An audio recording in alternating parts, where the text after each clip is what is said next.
ಭಾರತದ 14ನೇ ರಾಷ್ಟ್ರಪತಿಯಾಗಿ ಇವತ್ತು ರಾಮನಾಥ್ ಕೋವಿಂದ್ ಪ್ರಮಾಣ ವಚನ ಸ್ವೀಕರಿಸಿದರು. ಸಂಸತ್ ಭವನದ ಸೆಂಟ್ರಲ್ ಹಾಲ್ನಲ್ಲಿ ನಡೆದ ಪದಗ್ರಹಣ ಸಮಾರಂಭದಲ್ಲಿ ಕೋವಿಂದ್ಗೆ ಸುಪ್ರೀಂ ಕೋರ್ಟ್ನ ಮುಖ್ಯ ನ್ಯಾಯಮೂರ್ತಿಗಳಾದ ಜೆಎಸ್ ಖೇಹಾರ್ ಪ್ರಮಾಣ ವಚನ ಬೋಧಿಸಿದರು. ಮೊದಲು ರಾಷ್ಟ್ರಪತಿ ಭವನಕ್ಕೆ ತೆರಳಿದ ರಾಮನಾಥ್ ಕೋವಿಂದ್ರನ್ನ ನಿರ್ಗಮಿತ ರಾಷ್ಟ್ರಪತಿ ಪ್ರಣಬ್ ಮುಖರ್ಜಿ ಸ್ವಾಗತಿಸಿದರು. ಬಳಿಕ ಉಭಯರು ಕಾರಿನಲ್ಲಿ ಸಂಸತ್ ಭವನಕ್ಕೆ ತೆರಳಿದರು.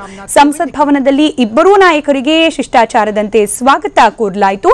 ನಂತರ ಸೆಂಟ್ರಲ್ ಹಾಲ್ನಲ್ಲಿ ಪ್ರಧಾನಿ ನರೇಂದ್ರ ಮೋದಿ, ಕೇಂದ್ರ ಸಚಿವರು, ಸಂಸದರು, ವಿಪಕ್ಷಗಳ ನಾಯಕರು, ಮುಖ್ಯಮಂತ್ರಿಗಳು, ರಾಜ್ಯಪಾಲರ ಸಮ್ಮುಖದಲ್ಲಿ ರಾಮನಾಥ್ ಕೋವಿಂದ್ 14ನೇ ರಾಷ್ಟ್ರಪತಿಯಾಗಿ ಪ್ರಮಾಣ वचन ಸ್ವೀಕರಿಸಿದರು. संसद भवन परिसर के केंद्रीय कक्ष में जाते हुए बतौर राष्ट्रपति प्रणब मुखर्जी का ये आखिरी प्रवेश संसद भवन में 14वें राष्ट्रपति के रूप में नवनिर्वाचित राष्ट्रपति रामनाथ कोविंद शपथ ग्रहण करेंगे और उसके बाद भारत के राष्ट्रपति के रूप में अगले 5 सालों तक अपनी सेवाएं रामनाथ कोविंद देंगे।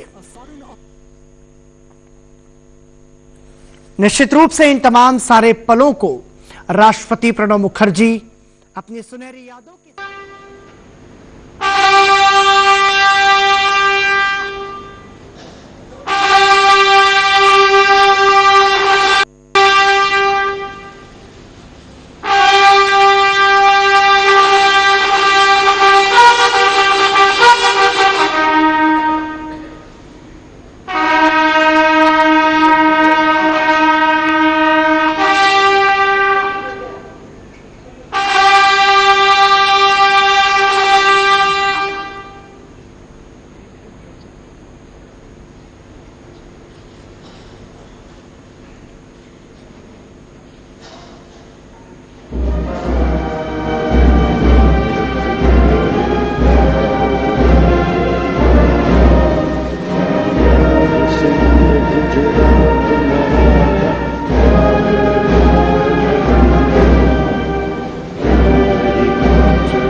ಪ್ರಮಾಣ ವಚನ ಸ್ವೀಕಾರದ ಬಳಿಕ ಮಾತನಾಡಿದ ರಾಷ್ಟ್ರಪತಿ ರಾಮನಾಥ್ ಕೋವಿಂದ್, ಭಾರತದ ನೆಲ ಜಲದ ಬಗ್ಗೆ, ನಮ್ಮ ನಾಗರಿಕರ ಬಗ್ಗೆ ನನಗೆ ಹೆಮ್ಮೆ ಇದೆ.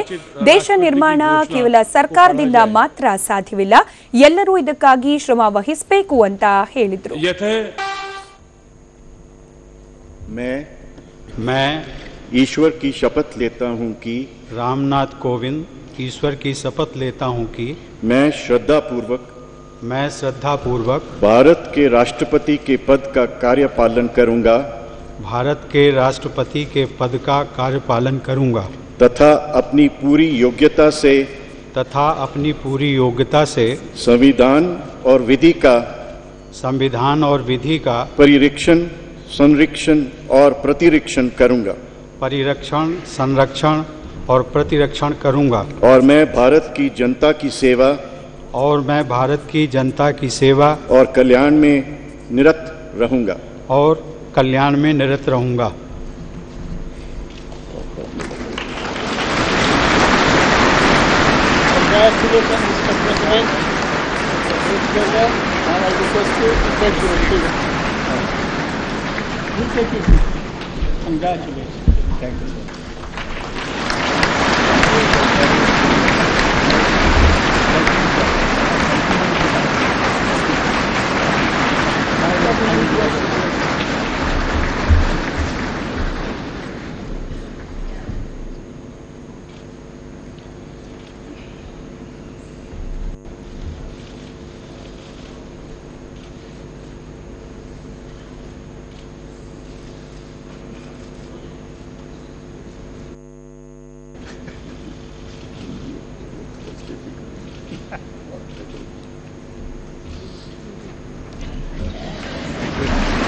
ಇನ್ನು ಪ್ರಮಾಣ ವಚನ ಸ್ವೀಕರಿಸಿದ ಬಳಿಕ ಮಾತನಾಡಿದ ರಾಷ್ಟ್ರಪತಿ ರಾಮನಾಥ್ ಕೋವಿಂದ್ ಭಾರತದ ನೆಲ ಜಲದ ಬಗ್ಗೆ ಹಾಗೆ ನಾಗರಿಕರ ಬಗ್ಗೆ ಹೆಮ್ಮೆ ಇದೆ. ದೇಶ ನಿರ್ಮಾಣ ಕೇವಲ ಸರ್ಕಾರದಿಂದ ಮಾತ್ರ ಸಾಧ್ಯವಿಲ್ಲ, ಎಲ್ಲರೂ ಇದಕ್ಕಾಗಿ ಶ್ರಮ ವಹಿಸಬೇಕು ಅಂತ ಹೇಳಿದರು.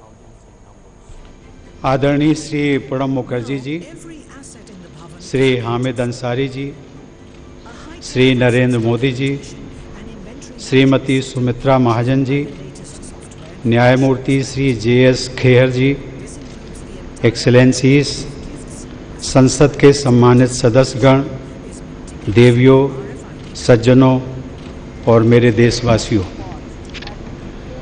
मुझे भारत के राष्ट्रपति पद का दायित्व सौंपने के लिए मैं आप सभी का हृदय से आभार व्यक्त करता हूं।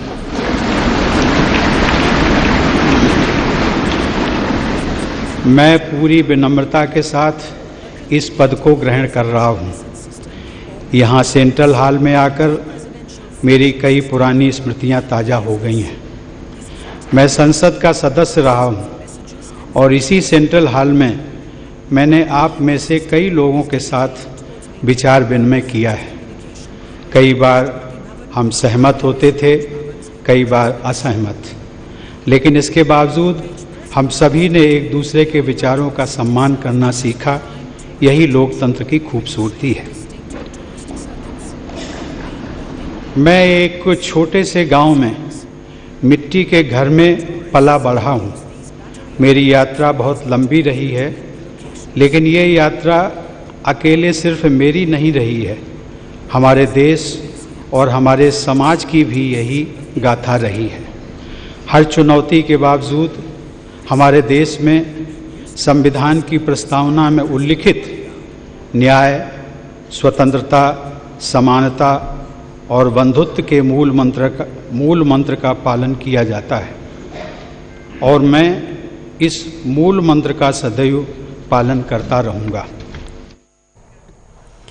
ಇನ್ನು ಪ್ರಮಾಣ ವಚನ ಸ್ವೀಕಾರ ಸಮಾರಂಭ ಹಾಗೆ ರಾಷ್ಟ್ರವನ್ನ ಉದ್ದೇಶಿಸಿ ಮಾತನಾಡಿದ ಬಳಿಕ ನೂತನ ರಾಷ್ಟ್ರಪತಿ ರಾಮನಾಥ್ ಕೋವಿಂದ್ ರಾಷ್ಟ್ರಪತಿ ಭವನದ ಕಡೆಗೆ ತೆರಳಿದ್ರು. ಈ ಸಂದರ್ಭದಲ್ಲಿ ನಿರ್ಗಮಿತ ರಾಷ್ಟ್ರಪತಿ ಪ್ರಣಬ್ ಮುಖರ್ಜಿ ಕೂಡ ಅವರಿಗೆ ಸಾಥ್ ನೀಡಿದ್ರು.